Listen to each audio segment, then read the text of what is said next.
Your perception will direct your focus. So if your perception is already one of lack, if your perception is one of victimhood, if your perception is one of powerlessness, then that is the perspective you will be viewing all of this through. So everything that anyone brings in the way of their divide that reflects that energy, you will be impacted. You will only see the situations that impact your divide because that's what triggers you. As soon as you're triggered, that's the world.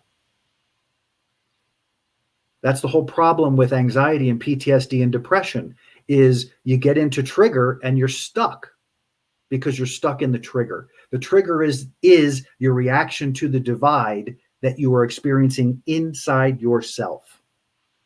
There is a dichotomy between a total dichotomy between the wholeness of you and the brokenness of you.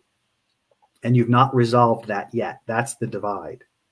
As a person who is now conscious in the world, who's lived on the planet for X number of years, 30, 40, 50, 60 years, as you have more experience in the world, you begin to see those things more clearly.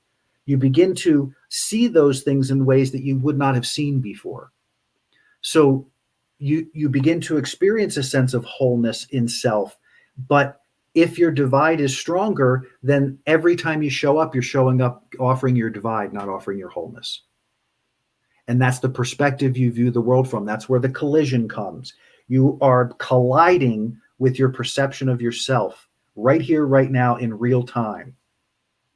Typically, it doesn't happen that way. Typically, you get something happens, something flits by, something stupid happens, and you have a reaction and you go on about your day and you don't think about it until later, and then it hits you, and then you're like, what happened and what's going on? This is very different to me that way. This is in your face, 24/7, nonstop. Pay attention, pay attention, pay attention.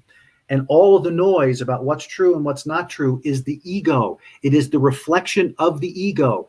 All of this is showing you the noise that's going on in here. It's the same noise. I don't trust myself. I don't listen to myself. I can't listen to you. I don't want to listen to you. I don't like you. I don't like you. I love you. I want to support you. I don't support you. I don't like you. You did this. They did that. Who did this? We did that. That shit is going on nonstop in your head. Nonstop. If you're watching, if you engage in all of the news media, it's going to be even worse. If you disengage from it, it's still there, but you're not being as triggered because you're not seeing all of those divides in your face like that. But I still think it's impacting. It's consciousness, it's energy. How can we not be impacted? It is affecting all of us universally. There is no one in this country who is not affected. Can't be.